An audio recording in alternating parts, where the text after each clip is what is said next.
don't know who I am, my name is Don Hicks. It doesn't really matter. Because you're here to see this guy, someone you know as the science guy. Everybody, let's give a big hand to welcome Bill Nye, the science guy.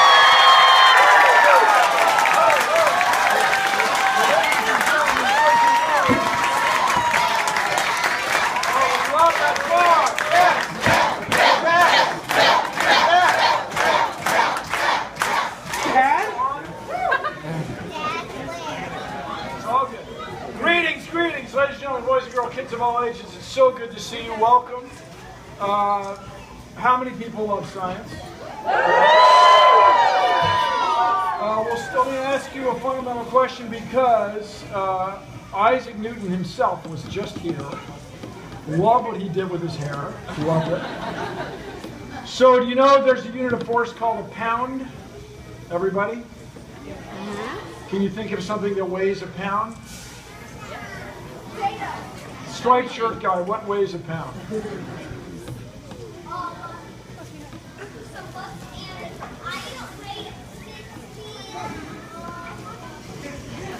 I follow you, but I'm not. That wasn't really the answer I was looking for. Suppose you had a box of butter. Has anybody ever seen a box of butter? That weighs a pound. Do you know there's a metric unit of force? Does anybody know that unit? Blurt it out. What'd you say? A Newton, yes. Cornell University, yes. Yes. So, anyway, there's a unit of force in the metric system called a Newton. Can you think of something that weighs a Newton? Cornell University woman.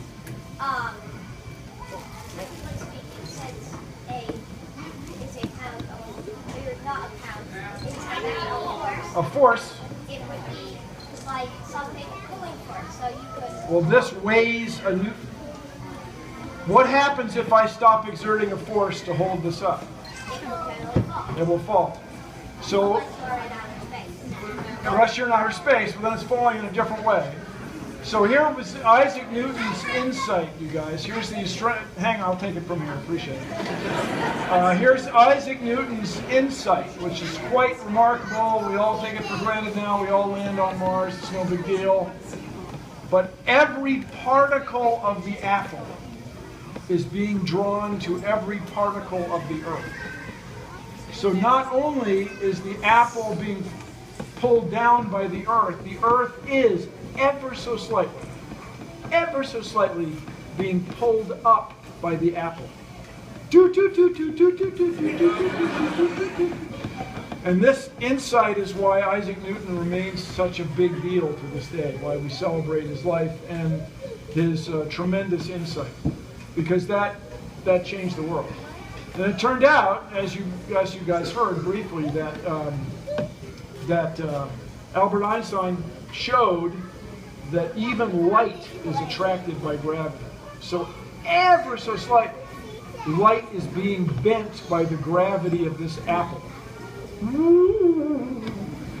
And it's good to see you all. Whoa, let's move that.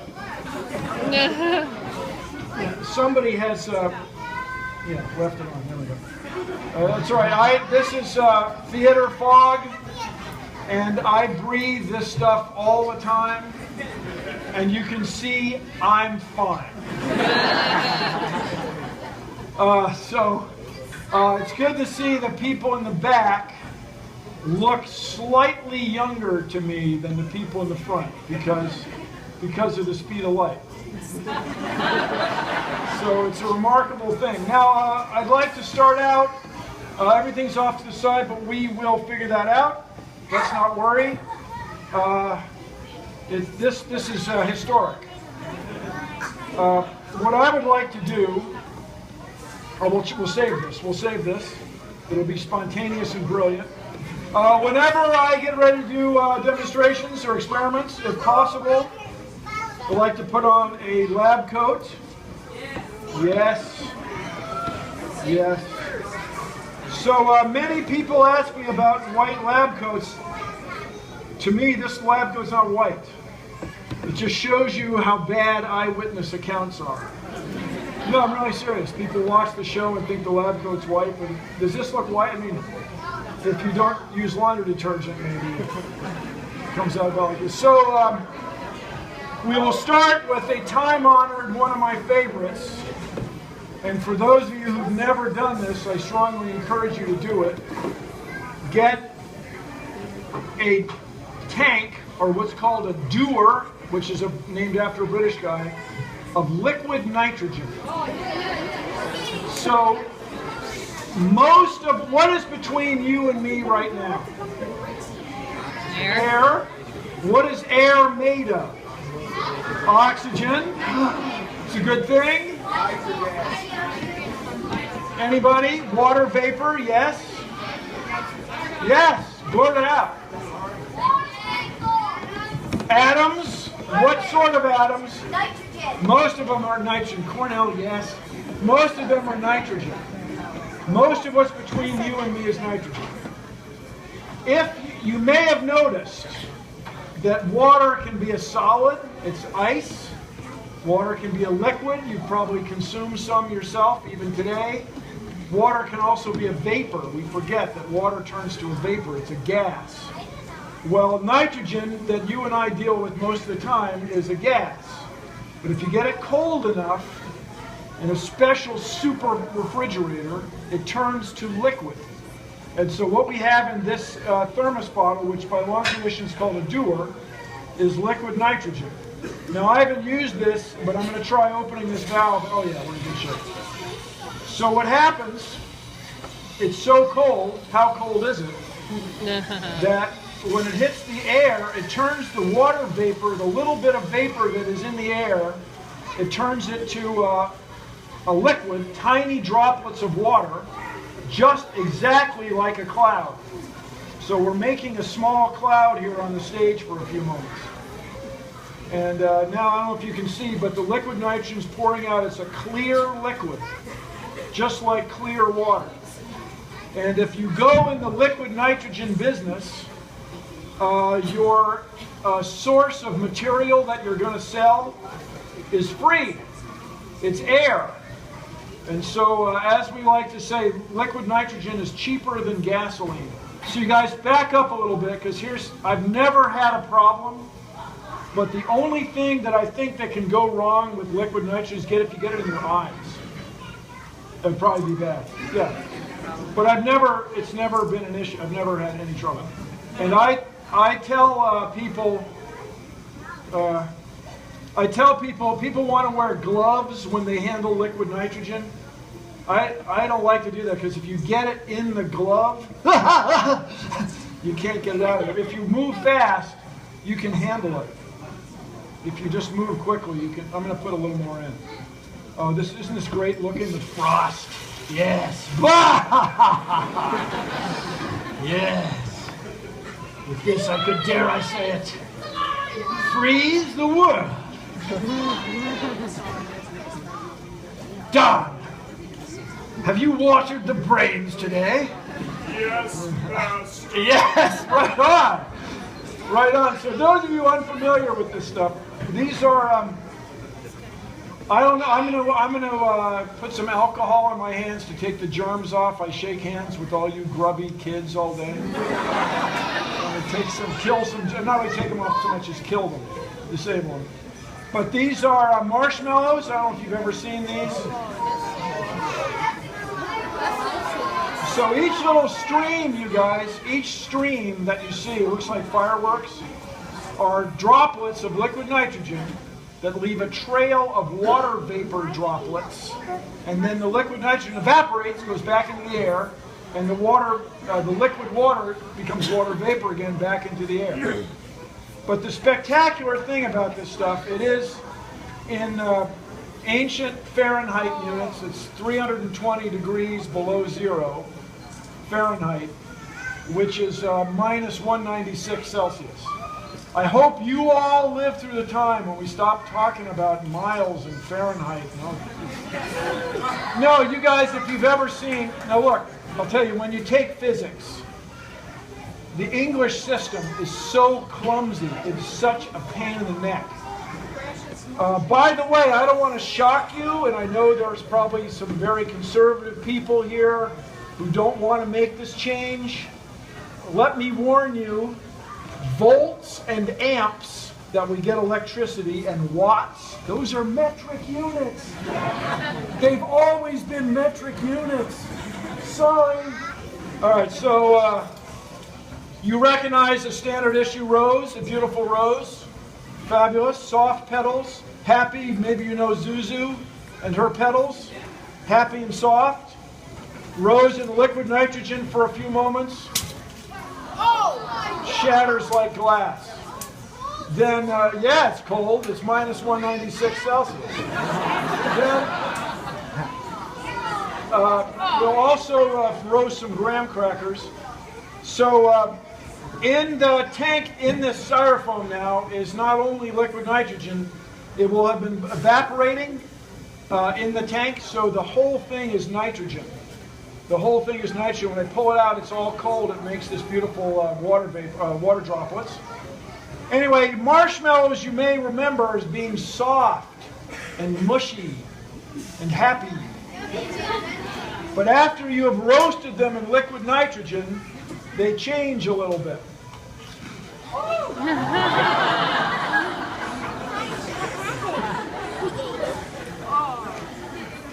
So you're still marshmallows. Now, if you guys go in this business, some of you may become science demonstrators, some of you may end up in an industry where you have liquid nitrogen around. It is the most common industrial chemical used in the developed world. It's just nitrogen out of the air, really cold. What's so great about it is it looks dangerous, but it's just nitrogen. It just evaporates. Yeah. So, if you go in this business, marshmallows are good. They're soft, and then they turn hard. But I will argue that maybe the effect is stronger with standard issue graham crackers, if you go in this business.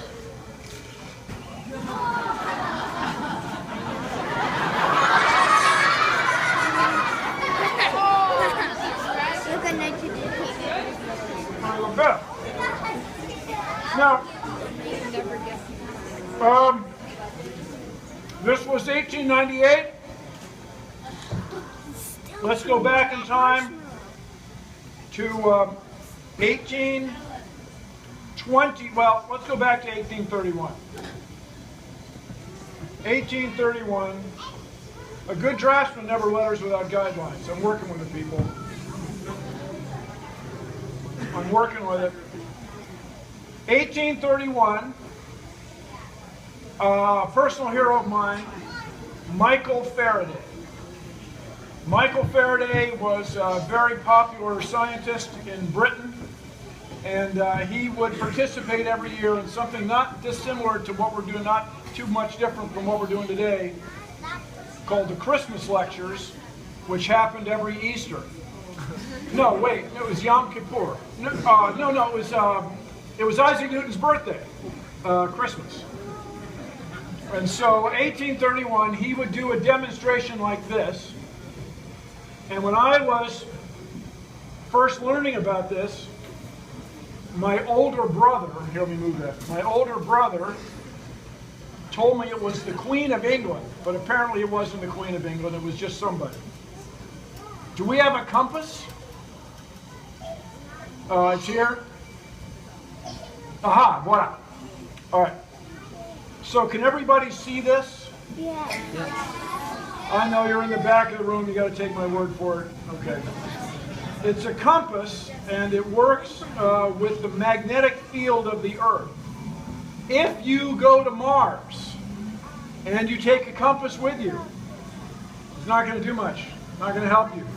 There's a few places on Mars with little magnetic fields, but it's nothing like the Earth. We got it going on, magnetic field-wise. The magnetic field is so strong. How strong is it? Even if you're in Michigan, the compass needle will move. So what he did was put a compass in a coil of wire. I'm going to get the table. And we're going to need, I think for this, we're going to need an eyewitness. We're going to need Cornell girl, come on up because you've been so fabulous. and everybody booed. So I say, bring it on. Yeah. So I want you to be a witness. Turn around, get over here. What's your name? Do you remember? Yes. Emily. Yeah. All right, so the compass is sitting there. Yeah. Whoa! The compass is sitting there, yes? Yes. What we maybe need. Wait, steady, steady. I'll tell you, hey, can you hold it? Are you magnetic? Just use one hand. Yeah. This is a magnet. I'll bet you, I haven't tried this. I'm going to do an experiment and see if it picks up the metal of this clipboard. Oh, yes. So there's a magnet picking up another piece of iron. Steel is mostly iron. Emily, you've got an eye on the compass, right? So understand that this is 1831. No one had ever seen this. There was no electricity. They used candles and whale oil to read by, burning whale oil to read by. They had lanterns. No one had ever done this. I take this very strong magnet and, hey, let's try the, is this aluminum or steel? It's aluminum. All right, and we put it through this coil of wire. Emily, you're going to be the eyewitness. Which way is it pointing? Right now it is Pointing that way, toward guy in red shirt. I put this in here, and nothing happens. There you go. Yeah, there. See it move? See it go counterclockwise, then clockwise, just ever so slightly? I know, it's terrifying. I'm sorry. Okay, yeah, so I got to go bigger strokes. There you go. That's what it was. In, out, and it moves, right? In, moves, out, it moves. So Michael Faraday did this demonstration with 2 coils of wire on a bench, a compass, and a magnet. And he made, and Emily, you have to take Emily's word for it. The compass moves a little bit when I bring it in. It moves a little bit when I take it out. Is it, Emily, in your estimation, is that a result of magic? No. What do you think it's a result of? Magnetism. But I want a bigger name. I want a bigger word, rather. Okay. It's not magnetism. I mean, it is magnetism. It's not magic. It's Science. science. Yes. Yes. Thank you, Emily. Thank you. It is magnetism. Yeah. No, I was giving you a hard time. It's all good. So here's what Michael Faraday demonstrated, you guys. Good job, Emily. He showed that there's a connection between magnetism, electricity, and magnetism. Every single thing that you can see in this room is a result of this discovery. And it came to be called Faraday's Law because Michael Faraday discovered it. That's right. They didn't call it Steve's Law or Emily's Law, which would have been a fine name. It's Faraday's Law because he discovered the relationship between magnetism and electricity. Everything in this room owes its existence to that discovery. We would not have electric lights, sure, but we would not have wooden stools because those pieces were cut with saws powered by electric motors. We would not have steel pillars without electric furnaces to make steel. We would not have cars without electric batteries to fire the spark plugs. We would not have tables or cloth or safety glasses or copper. We wouldn't have anything without the discovery of the relationship between magnetism and electricity. Now, a lot of people in his day were messing around with it. And there's a guy I hope you all learn about later named Maxwell who figured it out in an elegant way to associate them all 4 equations together. But this relationship changed the world. And so I hope that all of you, whether or not you become scientists full-time, or better yet, engineers full-time, I hope you will appreciate this step in thought and how hard these guys all worked to find these fundamental relationships. And 1831, you guys, was not very long ago. He was messing with this around 1825, 1828. That wasn't very long ago. I mean, it's only a century and a half. Do you know that it wasn't until about 1850 that people really kind of believed in germs? Can you imagine these millennia of humans running around on Earth just having people get sick and not really knowing why? Can you imagine a world without electricity? More importantly, can you imagine a world without television? What would be the point? Yeah, I know, yeah. And so I emphasize this, you guys, because I'll bet you, I'll just about guarantee you, there's something in your life, there's something right under our noses that we have not discovered. There's some effect waiting to be learned. There's some phenomenon that we don't understand, and maybe one of you will be the person who makes this discovery. So along this line, I would like to present the vortex ring generator of science. Now for this, we're going to need a volunteer, and we're going to need a volunteer that can hang in case there's one little effect we don't like. And we will mess with that right now. For any Three Stooges buffs, it's my little tribute.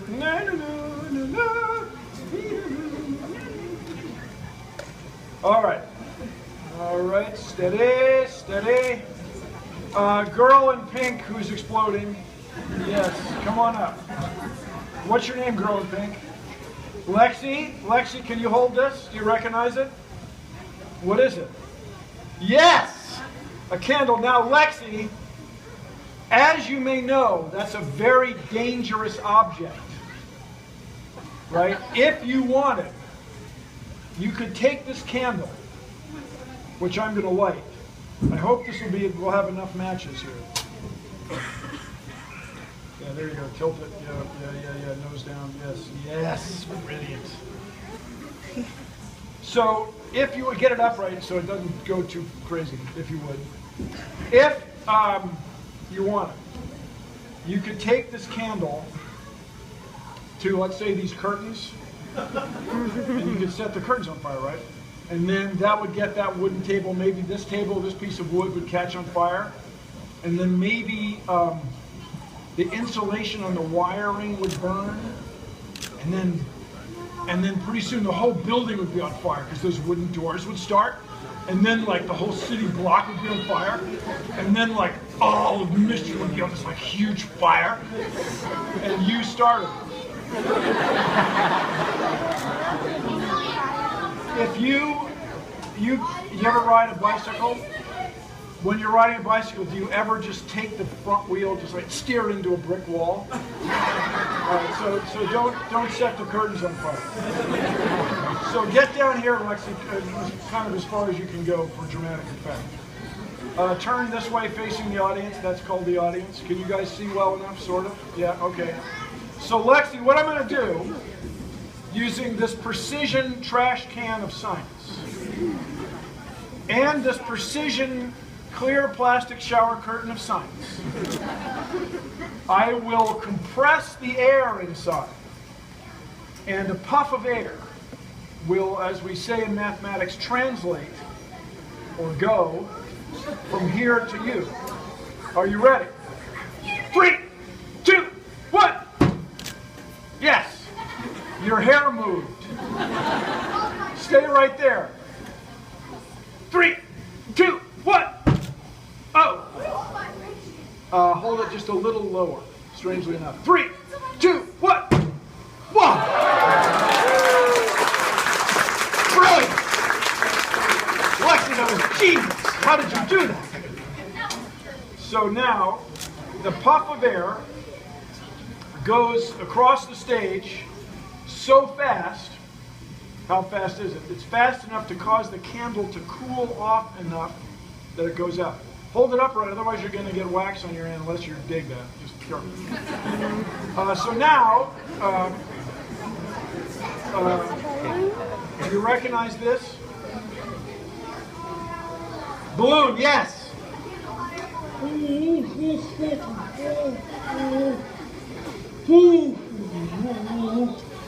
You blow words into it so if it pops, you go, you idiot. It doesn't, no. You can try that. So, whoa, we need another volunteer. Guy in blue, come on up. Hold this balloon right about here. What's your name, do you remember? Sean, yes. Come over this way. Hold the balloon right about here so they can see you. That's why it's hold it from below. Hold it from below. Oh, I got an idea, Sean. Wait, because this is here. This is here. We'll do this. Wait. So we'll trade you. You're gonna make it. It's a balloon.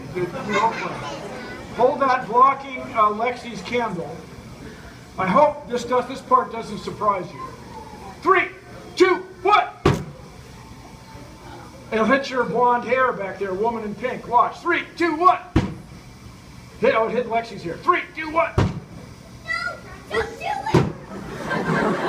Anyway, do you see the candle still burning? Thank you, Bill. That's brilliant. That's because Sean was blocking. Sean, if you would, hold it from below. Hold it close to the candle. By the way, do you recognize that? What is it? No. Look.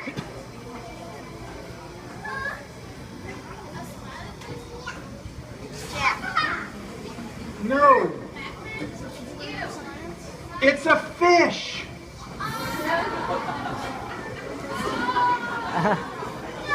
No, yeah, I know. You have to use your imagination. Yeah, okay. Lexi, Sean, holding the balloon. A little lower, I think. See where the opening is here. 3, 2, 1. I think it's going to be too high. We'll see. Whoa. Correcting. 3, 2, 1. Whoa. Hitting guy in blue shirt. 3, 2, 1. Whoa. Sean, a little closer to the balloon. Get the knot closer. Yes. I'm very hopeful. 3, 2, 1. Oh. Ah. Going crazy. Hitting girl on the floor. Sean, Lexi, beautiful. Nicely done. Thank you, Judy. Thank you. So what happens is the air is moving through the air. It hits the clipboard and stops, right? Spreads, blah, goes nowhere. Hits the balloon, air pressure in the room holds it against the balloon, and it comes out and hits the candle. This is just the same principle as fish use to get through the water more hydrodynamically. And it works whether you're a fish breathing oxygen dissolved in the water, you're a true fish with a backbone, a spine, and gills. And it also works if you're a dolphin or a marine mammal, you're a great big animal. They're shaped the same way. And when we find ancient fish bones, ichthyosaurs and so on, ichthyosaurs, we find they have the same shape. Everybody has to follow the same rules. Hey, we're almost done, you guys. So Lexi, Sean, thank you very much. If you want the camera, I'll take it. Thank you. So now you guys, the question is, what is the shape of this puff of air? This is Uncle Bill's question. You might think it's a ball. Ball about the shape of the balloon. You might think it's, by long tradition, a bullet shape, round in the front and flat in the back, a pulse comes out. But using this theater fog, we'll look at the real shape, the true shape of the air as it comes out. We will fill the, whoa, hey, somebody turned it off. Oh, Bill's big finish thwarted. Yeah, somebody turned it off, the light's not on. For those of you who work in theater, what we'll do for the next few moments is a little tap dancing. It's on, it's on, it's on. We'll unplug and replug with hopefulness. I don't think so, man. We couldn't possibly have used up the fluid. That's hot, as we say in the business. And this was on a few moments ago, right? Let's have a look. Bill Nye was here and the thing didn't work, and that was really great. The big thing, aha! All failures are mechanical failures. I think this switch wasn't in especially good shape. So I filled the trash can, whoa, steady. I filled the trash can with theater fog. Is it a sphere? Is it a bullet shape? Is it a triangle? What is it?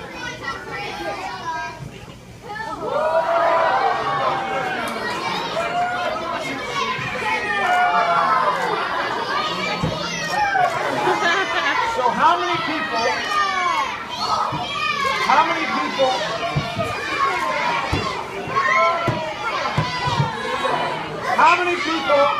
hang on, steady, we're almost done. How many people have ever been in a boat? There we go. A wave goes under the boat. What happens? The boat goes up and down, right? Up and down. If the wind's blowing, it'll push you along. But in the land of physics, theoretically, if everything were perfect, the boat will go up and down, and the wave will pass through the water, and the water doesn't go anywhere. Under certain conditions, the top of the wave will go this, and it will come back. But in this case, notice that the fluid, in physics, in science, in engineering, if anything that flows is a fluid, so air is a fluid. Steam's a fluid, liquid nitrogen's a fluid, blood's a fluid.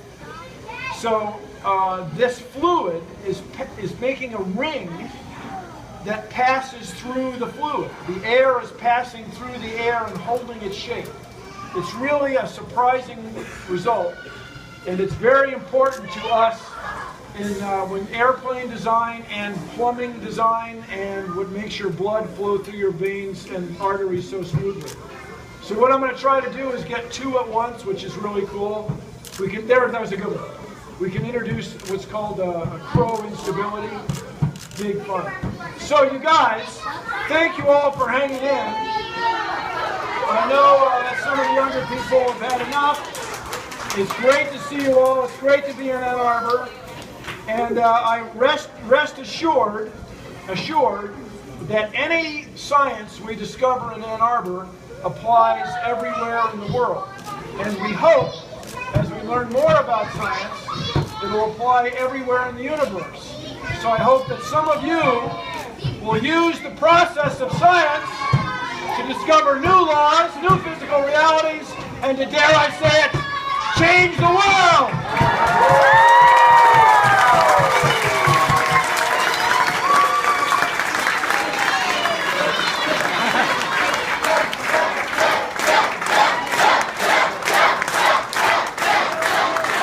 Let's hear it for Bill Nye, the science guy, everyone.